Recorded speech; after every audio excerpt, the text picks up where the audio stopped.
He said that being sent to Congress is like being sent to Yale, which is in New Haven, to take every course they offer there in the first year you're there. That's a little bit what Congress is like. What's your position on trade with Madagascar? I don't know. Where's Madagascar?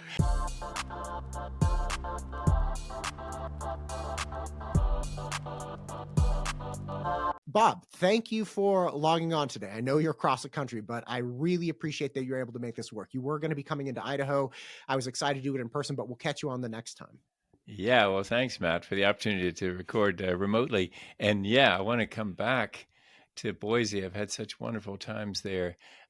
Did get in big trouble one time because I got home from Boise having been on the green belt on a bike and so liked it that I actually said to the father of our Rails to Trail project here in South Carolina, oh, what we've got here is nothing like what they got in Boise. And I said that and then realized I was talking to the father of that trail. It was not a good thing to say to him. But I told him, listen, out in Boise, they got these parks and it's landscapes right along the river. They got the bass rooms. You can just ride and ride. Okay, so we have some places where you got to cross 4-lane highways on our equivalent of the green belt. Okay. Well, I'm very taken by the area as well. Like it's amazing how hard they've worked to make a community that you actually want to live in. There are a lot of places, and especially the westernmost states, that gain large populations, increase in cost, and they just gain notoriety, not because the quality of living is so high, but because generally what the employment basis can do there. So like you go down to Silicon Valley or you go to San Jose or something like that in California, people aren't living there and paying millions of dollars for property because San Jose is such an incredible place to live. They're going there predominantly because the employment base is so strong. And that actually, because there's such a draw for employment and people look past things having to do with the quality of living, the cities and populations in general aren't even incentivized to up their game because they're like, look, people are moving here anyway. And that's not to, I don't mean to pick on San Jose in particular, but it's amazing moving to a place like Boise where you have super high quality standard of living. And again, the employment is coming. I have no doubt the industry is coming, but it's such the opposite of where I grew up, which is, hey, look, you're going to be here no matter what we do, so we're not really that worried about it. Yeah, it's a magical place. Well, careful not to tell too many people about how wonderful Boise is, because if you do, the world will beat a path to your door. And but anyway, it's an incredibly beautiful place, and so yeah, I'm looking forward to coming back.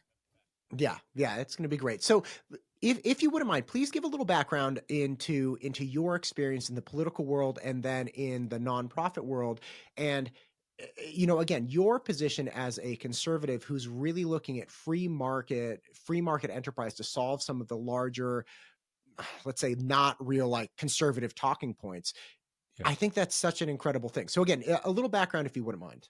Yeah, so I represented Greenville-Spartanburg in the U.S. Congress for 6 years, and I was out 6 years, came back for another 6, and then lost in a Republican primary. So that first 6, we call it Inglis 1.0. And for example, on climate change, I said climate change is nonsense. I didn't know anything about it except that Al Gore was for it. And since he was for it, I was against it. Okay, that's pretty ignorant, but that's the way it was my first 6 years in Congress. Then I was out of Congress 6 years, doing commercial real estate law again in Greenville, South Carolina. Had the opportunity to run for the same seat again in 2004. And went back with a different affect on climate, for example, because of my son challenging me to be relevant to his future and my 4 daughters' futures by dealing with the issue of climate change. A trip to Antarctica, they showed me the evidence, and then another science committee trip exposed me to an Aussie climate scientist who impressed me with his faith response to the climate challenge. And so I got right inspired, wanted to be like Scott Heron, this Aussie climate scientist who's now become a very dear friend, who had told me about climate action as a way to love God and love people. And so I got right inspired. I came home and introduced the Raise Wages, Cut Carbon Act of 2009, which is probably not good political timing to be talking about a carbon tax in the midst of the Great Recession when you represent one of the reddest districts in the reddest state of the nation. I was about to say, Matt, the reddest district, but you got one in Idaho that I'm not sure I could. I don't know. I better pull that Yeah. punch when I'm in Idaho. Uh, so Yeah. anyhow, a very red district, and I appeared to be crossed to the other side, and was in the midst of the Great Recession. And those were the days when Republicans back then, it was. It was. I don't believe in climate change. You shouldn't either. You know, is aggressive disbelief. The good news is that's changed now, and more and more Republicans are saying, "Oh, it's obviously real," but they're asking a legitimate question: how you get the world in on it, and that's what we seek to answer now at republicEn.org. That's the outfit I run to speak to conservatives about climate change. And so that's sort of so I was in Congress 6 years, out 6 years, came back for 6 years of Inglis 2.0, the new and improved version. And then after getting tossed out in that Republican primary in June of 2010, started this thing called republicEn.org. EN for energy, entrepreneurship, the environment. Gotcha. So we're conservatives who care about climate change. Okay, so I want to walk back on something that you said in particular. So your original time, your original terms, your original 6 years, Yeah. you were against climate change because Al Gore was, or excuse me, you were against really addressing it or even talking about it because Al Gore, was all hot about it. And again, Al Gore is famous for being really, really passionate about it. But it, what? Where did the neglect by association come from, right? Because essentially what I think people are kind of grappling with now is the nature of, I'm not going to believe in that because this person believes in it, or like, I'm not going to deal with climate change because Greta Thunberg is like crazy in my mind, right? Or whatever it may be. But there's an association that precludes an actual meaningful conversation with people on a lot of really big topics. And it's like, okay, just because this one person that you may find distasteful or you don't like in general believes something doesn't mean the idea itself is invalidated right out of the blocks.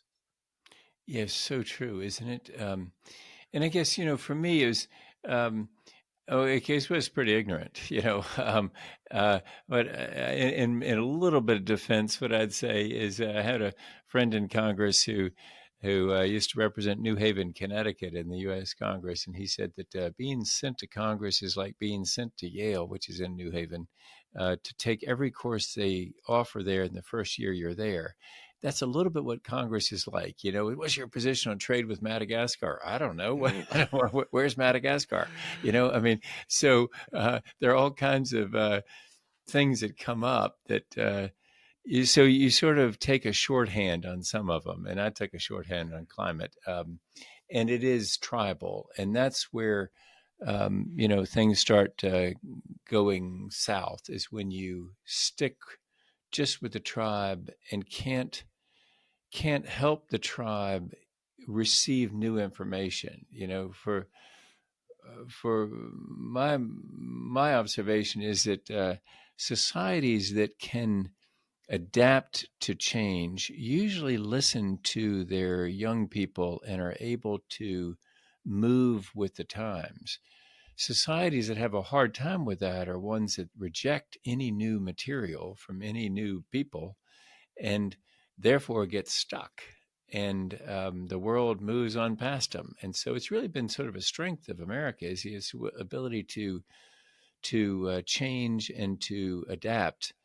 And so, but I think Matt, there's been so much change that some people are just sort of want to put a stick in the spokes of the wheels to stop it from turning. We just don't want any more change, and so they look for shorthands and they look for ways to not deal with some new ideas.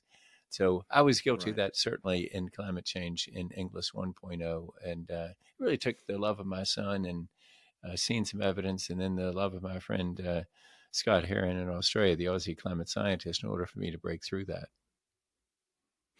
And that was actually what you were saying, that it's the level of complexity that is presented to people that they're trying to grapple with. It's like, it's too much, right? Like if you had to take all of the classes at Yale in one year, like it's just going to be too much. So you're going to gloss over things. So it's not necessarily a willful ignorance or a laziness as much as we're asking people to step into a position and drink from the fire hose and come up with meaningful regurgitation and a plan forward, when it's kind of like, oh my gosh, like I just got here, like again, your point of trade in Madagascar, it's like, who knows? I don't know. I like the vanilla beans, but like aside from that, I don't know anything about that. So in your mind, the association can be forgiven at least a little bit, because in recognizing that, look, there's when people come into this position, there's too much for them to consume to have an articulatable, like nuanced opinion about these broader topics.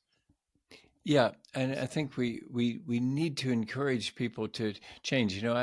Um, there's a political opponent once who had an ad. He said, "I may not change Washington, but Washington will never change me." And I remember asking a guy named Dick Wilkerson, who used to be the CEO of Michelin North America, headquartered in Greenville, South Carolina. I said, Dick, um, what do you think about that? And he said, I knew what he thought because he told me the story about becoming CEO of Michelin North America. And he said he'd been with the company for 30 years. But when he was invited by the Michelin brothers to sit in the CEO's chair, when he said we went to the other side of that desk and sat down, everything about the company changed. He said the entire view of the place changed.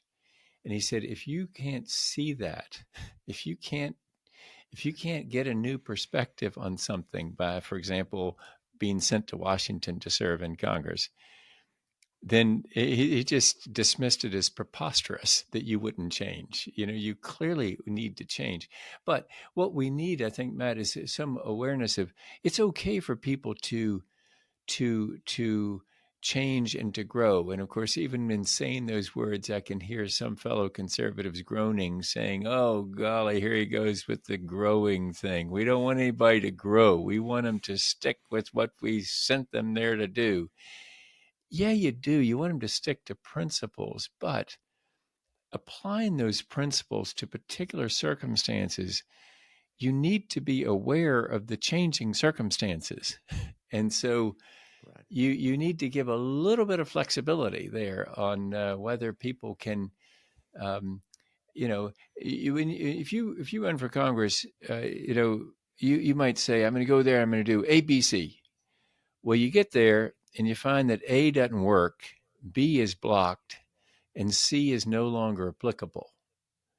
And now all you're left with really is the good faith of that person and whether you can trust them or not.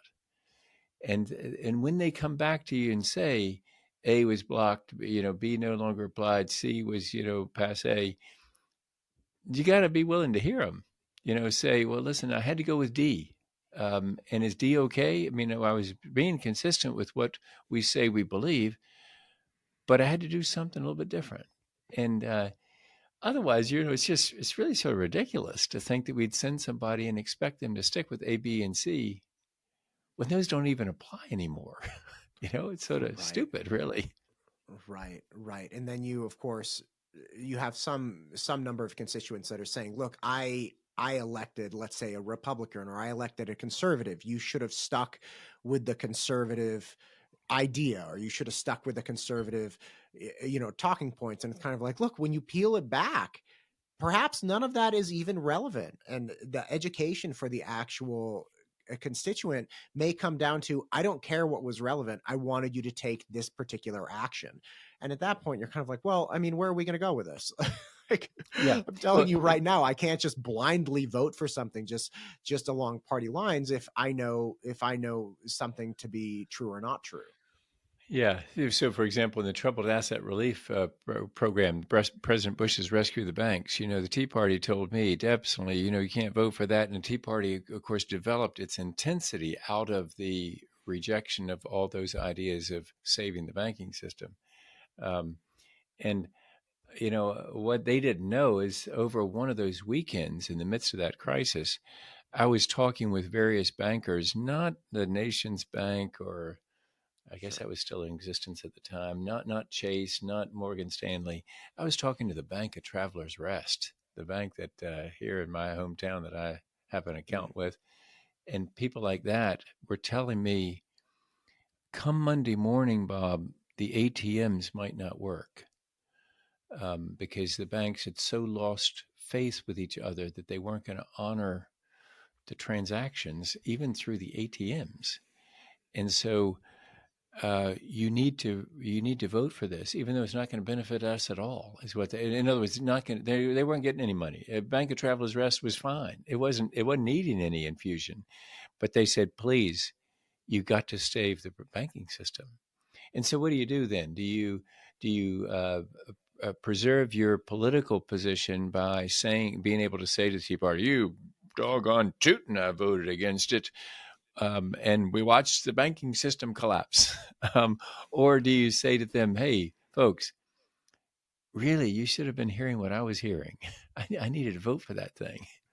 Um, right. and so, but at some point you got to lead and be willing to take the consequences. Here, here's a here's something I hope isn't a bursting any bubbles. Politicians typically follow; they don't lead. It's actually a very rare bird that actually leads in politics, because you get shot in the back sometimes by for leading. Um, but most politicians sadly follow, and that's the thing we need. We need people willing to lead, because we ask people to die on literal hills in places like Afghanistan and Iraq.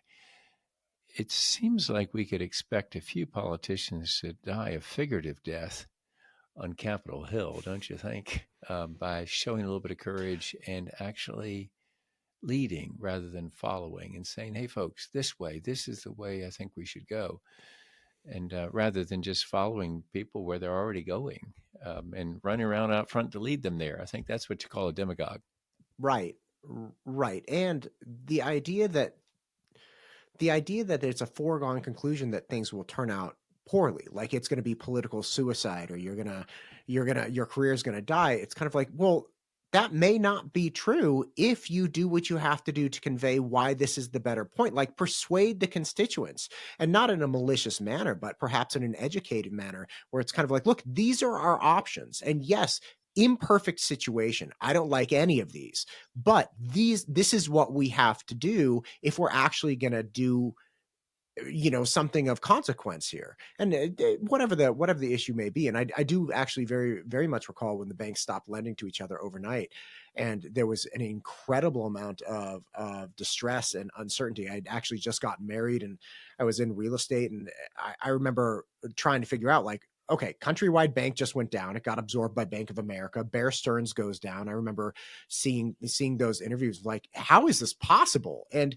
no one knew where the dominoes were going to stop. So yeah, you had some people saying, "Hey, you should let them fail." And maybe in principle, in a different system, you're like, "Yeah, look, it's best to let banks fail." But at the same time, what's the collateral damage that you're not really paying attention to, right? So what, you're going to financially endanger 20 million people to teach a lesson to, like, 100 high up bankers? It just doesn't seem like a reasonable position to take. Yeah, yeah. You want to, yeah, to be careful about those collateral consequences, because they were serious. That's what I was hearing over that particular weekend. And I Right. I remember talking to the thing that is the reality is that fear drives a lot of politics. And so we get afraid of something, and that's a really powerful emotion that politicians can use. And so I remember, I got in some trouble with Glenn Beck one time, because uh, uh, I had I'd been at a town hall meeting in the midst of the President Obama's rollout of the Obamacare. So I guess that'd be the summer of '09. And so I've been at this town hall meeting, and it had gone pretty well when a lady asked me, are you afraid? And I said, no, ma'am, I'm aware, but I'm not afraid. And of course, what I was thinking, if I were afraid, I'd be pretty useless, wouldn't I? Because I need to just be aware but not afraid. So the next day, next night, I had another town hall meeting, and I made the mistake of asking a person who stood up to say that she was afraid. I said, "What are you afraid of?" And she said, "Well, watch Glenn Beck, and you'll know." Um, and so I came up with what I thought was a practical help for her. I said, "Well, if he scares you, why don't you turn him off?" Um, and, uh, and so, unfortunately, somebody was filming the whole encounter, and they sent it to Yeah. Glenn Beck. And so he gets on the Bill O'Reilly show. Remember when that was a thing? And he has this teardrop moment where he says, "There's this guy in South Carolina who's trying to destroy my career." And I'm like, well, hello? I mean, and so anyway, I got in a lot of trouble from the Glenn Beck people because, oh man, but it was just a practical suggestion. I thought, listen, lady, if you're afraid and he scares you, turn him off. And and let's go outside and realize it's a great big world, and really we don't need to be afraid of everything.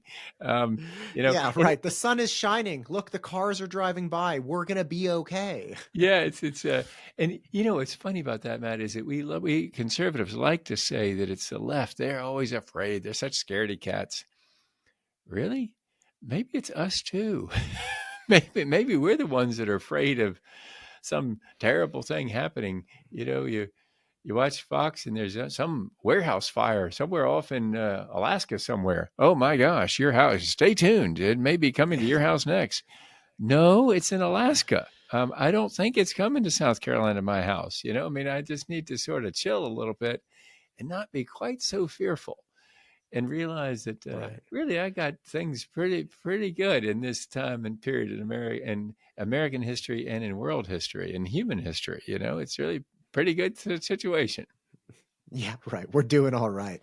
Yeah. Speaking of practical solutions, your work with addressing climate change is really based on the idea that, look, if we can come to some agreement that there is at least to some degree a problem, and we might disagree about the severity of the problem, but there's some degree of problem with the climate changing. The idea is not to be annoyed by this or just stick your head in the sand, but instead to essentially unleash the miracle of free enterprise into the problem and let that become the solution. Talk to me about how you feel free enterprise is the solution in the long run. Because again, having Greta Thunberg get on TV and like scream and yell at people is like, that's not, you're not persuading people, nor is just turning off every single power plant in the entire world going to be the solution either. Yeah. So true, isn't it? That yeah, we don't follow people that have their hair on fire. What we need is people who have tell us about here's the exit from this burning building. I mean, calmly tell us. That's what we need. Calm, rational leadership, not people who are going to tell us we're all going to die next Tuesday. If we're all going to die next Tuesday, well, let's eat, drink, and be merry. Between Right. now and then. But so what you're on to it is we think that the power of free enterprise is what fixes this problems of climate change. And we think what we have here is a problem of economics that has an environmental consequence. You fix economics, the environment will take care of itself. And the problem we have is there's not accountability for dumping into the trash dump of the sky. If I were Inglis trash hauling in Boise, Idaho, I am certain, even though I haven't looked it up, but I am certain that the city of Boise would charge me for the trash that I'm bringing to that city dump based on the weight in my trucks because it's a user fee. It's a tipping fee for the use of the dump, right? If you didn't do that, well, Inglis trash hauling would expand its operations. It would go to California and haul some trash back to Boise to put in the Boise city dump. I'd be going all over, all kinds of regional steps to places to bring trash to the city dump, right? You put a tipping fee on me, And no, it makes sense that I got to pay for what I take in the city dump, right? So right now we have this situation where I can dump into the trash dump of the sky without any accountability. Well, what happens? Well, bad things happen with the environment.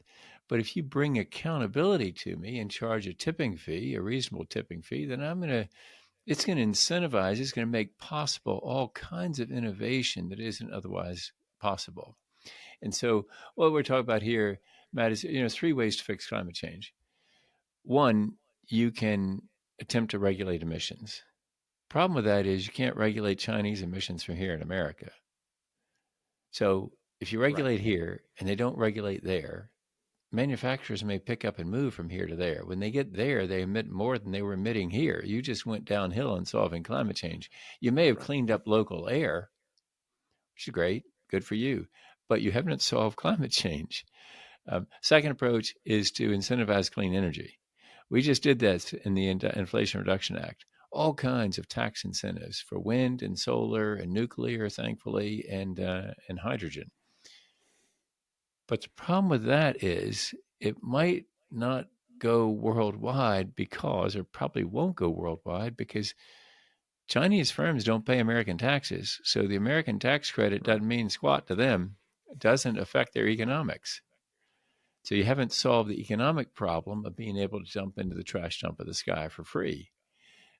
So third approach is a carbon tax. Oh, a carbon tax, and the people say, Inglis, well, you're conservative and you're talking about a tax? Well, yeah, it's really a carbon tax cut.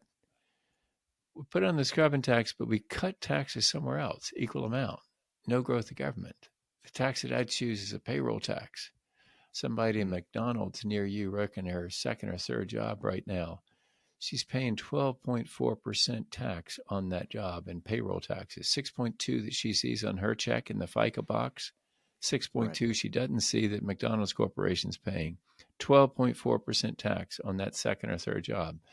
Reduce that tax. Put on a carbon tax. Yes, that carbon tax may say it's a $30 per ton price on carbon dioxide emitted at the mine, at the pipeline. Only people keep records of the mine and the pipeline people. That's going to make her gas go up in Boise by 30 cents a gallon. $30 a ton results in a 30-cent per gallon increase in price of gasoline. If it was $40, it'd be 40 cents. If it's $100, it'd be Mm. about a dollar. Um, the $30 would make her price of electricity go up by $11 a month.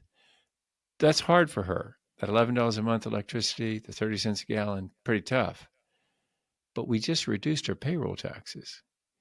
And so she can avoid that carbon tax by turning down the thermostat this winter, putting some plastic on the windows this winter, driving less. Um, Congressional Budget Office says the bottom 70% of Americans do better if you do that swap off income, Mm. don't tax income, tax pollution instead. And then here's a real kicker. If you do that here domestically, then you can apply it to imports in a WTO, World Trade Organization compliant way. And it would make it in the interest of China and every other trading partner to do the same thing.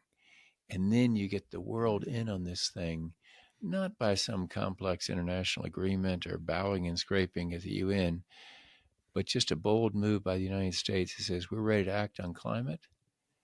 We're going to impose a price on this tipping fee into the trash dump of the sky.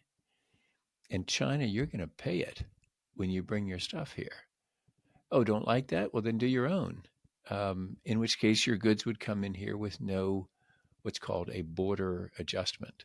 And so we think that's a very exciting way of making it so the English trash hauling worldwide has to pay a tipping fee, and then if you pay that tipping fee, innovation happens and it's economic for innovation to happen. I was on the science committee and saw all kinds of ways that you can make energy. It's just they don't make any sense economically as long as fossil fuels are able to dump into the trash dump of the sky. It's so like, if I'm English trash hauling again and I can just bring stuff for free to the dump, there's no reason why anybody wants to keep the cardboard out and recycle it because, hey, it doesn't cost us anything. Get rid of it. Just get rid of it. No, you start charging a tipping fee, people start recycling everything they can because they don't want me to back that charge up to them when I take my dump trucks to the city dump, and then I have to charge my customers extra for the tipping fee. And so it's fixing the economics is what we're about. And we think that that's the strength of conservatives when it comes to things like climate change. Right. And this is one of the things that's interesting. When you bring up climate change at all, there's no entrance into the economic debate, right? For a lot of people, you bring up climate change, they're like, yeah, I'm not interested in even having the conversation. But that leaves the conversation in the hands of people that are screaming and yelling, hair on fire, and not focusing. Those people largely aren't the hair on fire people, aren't focusing on the economic or practical applications of solutions, right? So to actually get to the economic portion of it, which is, hey, why don't we figure out things where we can incentivize people or disincentivize people, not just locally, but worldwide, have very nuanced, complex conversations. You have to get people to even be willing to enter into the conversation, which seems to be one of the most difficult things. Because as you were saying just a few minutes ago, it's almost like political suicide to even broach the conversation if you're a conservative representative. People just aren't interested in even having it. There's an incredible project going on in northern Idaho right now with the Nez Perce tribe. There are rivers and waterways that are very important to them. Their solution, and that these rivers and waterways are being obstructed by hydroelectricity plants, all kinds of things. So their solution is like, look, instead of screaming and yelling and being furious at people and trying to, I don't know, find ridiculous solutions, they're bringing up exceptionally practical solutions, which is, hey, why don't we make solar power plants? So essentially what they're doing is trying to get, I can't remember the exact number, it's something like 5 megawatts of power generated through solar panels, which will take the demand off of the plants downstream. And again, I'm actually trying to get a hold of these people because I think it's wild and incredible that they're kind of like, okay, to preserve the environment that we so desperately rely on, we need to bring practical solutions that do actually solve the problem of energy, because we need energy. That nobody's denying that. Just to say to turn off all this stuff and go back to burning wood for heat, that's not a practical solution. So instead of doing that, they're bringing in and initiating an incredible program based on the latest technologies with solar power. And to me, it's kind of like that is one of the most beautiful, incredible solutions I've ever heard of. It's not somebody just saying we have this problem and somebody else has to fix it. It's saying we have this problem and we have to take an economic, technological, like large scale look at it and figure out what we can do to actually solve the problem. And then we move forward with that. And it's like, that's the kind of solution that people need, instead of just, screaming and yelling and trying to make as much noise as possible. Yeah, and it's, it is the case that I think most of the climate conversation has been conducted in the language of the left, and it's about doing with less. It's about an extreme version, walking and eating bugs. I mean, nobody really says that, but that's the way the Oh, right they're sort of getting there. They're getting there. Replace your beef with like, cricket protein or something. We're yeah 100% getting there, Bob. yeah yeah. So it's like. And no wonder that conservatives don't feel comfortable in that conversation. But here's the good news is that I think conservatives are getting more comfortable in the conversation because they realize Mm, we got a solution. Yes, we do. We got a solution. How about you? Remember the cheer across the middle school gym yeah. during Spirit Week, Um, and our solution is based on free enterprise. And so what's happening right now in my party, the Republican Party, is you have a contest between a short time horizon person and a bunch of longer time horizon people. So there's this one guy who wants to win just one more election, just one. And he probably is going to double down on climate disputation, stir up his base, think that's going to work. These longer time horizon Republicans are people who realize, hey, you know what? In 2018, for example, we lost control of the U.S. House in suburban districts because it turns out you can't take a retro position on climate change into a suburban district and expect to win. And so at that point, there were a lot of people who saw there's no education in the second kick of a mule. You know, I mean, if 2018, they got the first kick and they realized, wait a minute, no, we don't need to stick around to here, wait for the second kick of the mule. Is they started thinking, well, we see these young people coming. We know that young conservatives want climate action as much as young progressives do. And those longer time horizon Republicans, they want to win elections, not just in 24. They want to win in 26, 28, 30, 32. I mean, they want to serve a long time. And so they see that demographic coming. They want to lead it. And so it's a contest right now between a short-term thinker and then a much larger group of longer-term thinkers. And so longer time horizon people. And so the thing that I would say at a very practical political level to fellow Republicans is, you know, America will take something over nothing when they decide they've got a problem. And they are apparently deciding they got a problem on climate change. And so better be there with something because otherwise they will take the lousy regulatory solution. They will take that clean energy solution. Or you can make it go worldwide if you step up boldly with an actual free enterprise solution that is, would make Milton Friedman proud. Is just put all the cost in and all the fuels, eliminate all the subsidies, watch the free enterprise system sort this out, bring accountability, bring blessings from that. The lack of accountability results in havoc. Climate change is that havoc. That's our situation. So it's all about a Right. very fundamental concept that so fits with conservatives, which is accountability. It's what we're really good at, and so I'm encouraged that actually things are coming around on that front. We have some longer time horizon people who are beginning to assert themselves. Um, there is this challenge in the presidential race in 2024 that will slow that down a bit, but then after that, I think we're going to be going. When you mentioned a little while ago that fear is an incredibly motivating thing, right? Glenn Beck, turn him off, whatever you want. Glenn Beck, fine.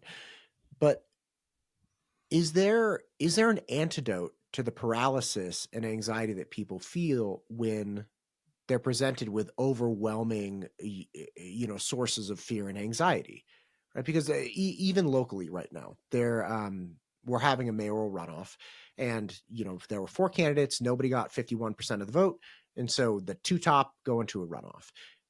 Overwhelmingly, you see both sides attempting to utilize, like, almost no one is saying, hey, look, these are positive things, this is how we can move forward. It's this guy wants to do this other guy wants to do that. And again, it's kind of become just this standard thing, not even arguing that your guy's necessarily the better, but more of like, okay, the opponent is so much worse, right? Like, yeah, I got these problems, but these are these horrible, they want this and they want that. And again, the details are irrelevant, but from your experience on a national stage, is there something that can galvanize people more effectively, or in the face of essentially fear mongering? I think it is a huge challenge because I'm aware of some political science research that says all that negative advertising actually works. You know how it Right. works? It Of turns course it off. works. Look at what's happening on the Yeah, entire country. It's working. Like, yeah, if it didn't work, it wouldn't be working. yeah, exactly. And the way that the mechanism by which it works, as I understand it, is this: what political scientists have found is that it turns off so many people that they don't go vote. And so the only people Right. that vote then are the people, the high octane partisans who can take that pot liquor in all of its strength and all that venom and vitriol.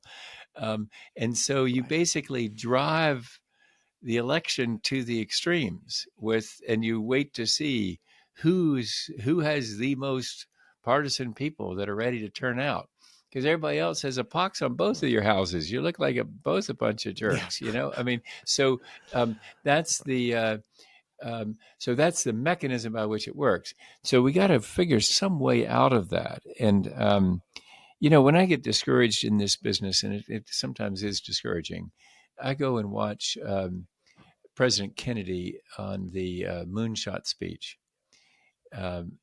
September 1962, Rice University, his speech saying, "We choose to go to the moon." And it's an amazing speech. I cry every time I watch it. It's 17 minutes of pure American exceptionalism. Really better than, I'm sad to say, any Republican's ever done it. Uh, this guy who said, "Ask not what your country can do for you, ask what you can do for your country," makes him pretty good Republican in my view. But anyway, I don't think the Kennedy family likes it when I say that he's pretty good Republican. But anyway, so this speech, President Kennedy admits that some of the materials needed for the spacecraft hadn't been invented yet. No matter, we're going to the moon before the decade is out. He actually admits that in this speech, that the materials hadn't been invented. And he's going on about the intensity of the heat that's going to be experienced by the spacecraft. I mean, unbelievable stuff. And so, but here's the thing, Matt, there was a uniting fear that was going on that maybe brought us together. And that was the fear that the Soviets were going to get to the moon first. And that in this speech, he talks about how the moon is going to be populated by instruments of science and discovery, not instruments of war. And so there was this uniting thing of sort of strangely, the fear of the Soviets that united us. And so if we could just sort of get climate change to put on some boots and goose step through a red square somewhere, it would be really helpful if we could personify it so that it'd be like something we could see and realize, oh, it's coming for us. Really, it is, folks. The water's coming up and we need to do something. Water's not coming up to Boise, but it's coming up along the coast in South Carolina, and it's coming up in Florida. And, so then we could unite and act on it. But let me say this. So there's some people that say, well, it's easier for President Kennedy back then because the country was united. We didn't have all this polarization. Hello. He had governors in the South refusing orders to integrate schools. I mean, they were in outright denial of the authority of the federal government to say that no, you're going to let those black kids in that school. And so it wasn't like there were some easy times for him, but there was that uniting element about beating the Soviets. Maybe the stand-in could be beating the Chinese to this innovation game. That who you want to own the future? You want the Chinese to own it through their innovation and their capacities, or you want us to own it? I want to own it because I think that innovation here comes with a lot better things than innovation in China. So opportunities there. You want to take it? Do you want to go to the moon, or do you want to give up? I will tell you that one time I was going door to door and I told a guy about going to the moon. And I said, we need a moonshot on this innovation in climate. He said, didn't happen. I said, what's that? He said, didn't happen. And I said, I've seen how it was all staged and the lights, the lights fell into the scene and it was all staged at a TV studio. I said, hope you have a great day. I'll be moving on now. I decided, okay, now listen, I got no chance here. Sorry. And the thing is, you might think that I was talking to somebody my age or older. No, it was a young guy. And I'm thinking, whoa, I'm really moving on. Next door. Yeah. But anyway, that's a rare case. So most people understand that, no, it really did happen. There was a landing on the moon. There really was. Yeah, well, and again, I think I think a younger generation has a much higher propensity to go down rabbit holes with conspiracy theorists on YouTube, right? Like you're probably not going to meet a lot of 16, 70-year-olds sitting at home in a dark room at 3 a.m. watching videos on flat earth theory. So like Yeah. yeah, I'm not surprised he's much closer to my generation than yours. Those are my people, Bob. I don't know what to tell you. It's not my fault. Yeah, and some of those theories are really fun. I mean, you can have a whole Yeah. novella you're writing, at 3 a.m. You can sort of like think, yeah, and another plot twist here could be this, it's like help develop the novella. Right. Right. And I think those I think those are a lot of people that are just looking for something. They're looking for something, right? They're looking for something that to cling on to and be an expert in. And you watch enough YouTube videos and you feel like you really know something on a subject. It's like, okay, but go outside, look at the sun, right? Like, or don't stare right at it, but like, Yeah. look outside. Like, what are you doing in reality right here? I understand you have this very nuanced opinion of the economic state of like Venezuela, and you feel like it was the CIA that sunk the battleship and all of these things. It's Yeah, kind of yeah. like, okay, great, but like, what are you doing this afternoon? Right, like stop, get off the computer. Let's add some value to the world here. Well, Bob, listen, I have really enjoyed this. I know you're coming up on a hard line. Is there anything else you want to say in closing? Well, just this. I like the tone of your show because it gives us this sense of optimism, this hope that really we can solve this. We tried out some Facebook ads. Speaking of things, that are just online, we tried out a Facebook ad that I thought would be really great. I came up with myself. I I, I searched for the sinners in the hands of an angry God, and I got this image of a guy looking like he's preaching with one hand. He's got the Bible maybe up above over his head on the other hand. Actually turns out to be an image of a guy in a city council chamber that was sort of blurred up, but still it would work. And so um, we put that image under some clouds that were labeled climate change with a lightning bolt coming down. And the tagline was, "We better hope it's human caused," which I thought would be a Right. great ad. Turns out it didn't work at all in Facebook, but but I do still But believe. that's such a beautiful sentiment, which is like if it's just the state of the world, we're all dead. Like I'd Yeah, much rather know that I'm at least in some way to some degree or part responsible, because then I can change or I can come up with ideas. But absolutely. like if we're all like if this is the end just because the gods in the sky decided, it's like, well, that's a pretty grim idea. Yeah, I'm not surprised that Yeah, didn't yeah. fly on Facebook, Bob. You should I have mean, called me here's the first. I good would have news. told you it wouldn't work. Good news. It's our problem. Yeah. And to actually quote another of President Kennedy's speeches at American University, he says that actually he's essentially good news. These problems are of human origin and can be fixed by humans, and so climate change is one of those. Good Right. news. It's us, and Right. that means hey, we can fix it. And you know what? Along Right. the way, what we're going to do is we're going to defund some dictators in these petrol states, and we're going to say to them, see if you can drink that stuff. We just don't need you like we used to, and it's going to be a better world. We're going to light up the world with more energy, more mobility, more freedom, and we really are going to say to those people, the petro dictators, see if you can drink it. I mean, and if you like, we'll drop some copies of our Constitution in your language. You can check it out. But we just don't need you like we used to. And we're not going to come respond to every one of your little problems. Right. And we're not going to get involved in all your little wars.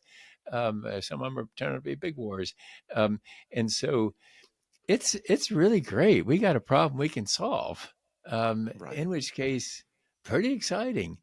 And if you're a conservative, what we say at republicEn.org, this is the opportunity to shine as conservatives because this is all about fixing the economics and watching the environment take care of itself. This is a problem of economics, and that is a strong suit of people who are conservatives. Right. Right. A beautiful thing. Well, Bob, thank you for the shot of light. I'm actually I feel much more optimistic about it. I love the idea that there is an economic solution that is viable, and you don't have to trade in the currency of guilt or moral obligation or shame or anything like that. It's, hey, let's make economic sense and improve everything along the way. We need more of that with more of the large scale problems. So thank you for the work you're doing. Thank you for taking the time today. Hopefully next time you come into Boise, we can meet in person. Looking forward to it. Thanks so much, Matt. This podcast is brought to you by MTU Studios. If you're looking to start a podcast or need content for your business or personal use, content of any type, please reach out to MTU Studios, mtustudios.com. We'd love to help.